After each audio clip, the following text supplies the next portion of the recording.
To add text to your program, simply click the Text tab in the dashboard and type directly into a specific field.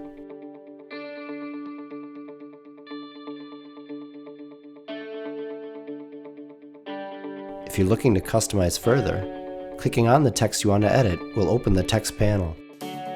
From here you can change the color,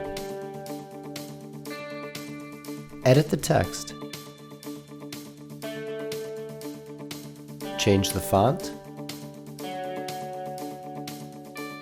or change the size of your text. You can even move certain text areas around to fit your specific needs. And remember, the Undo button, located at the bottom of your screen, is always your friend.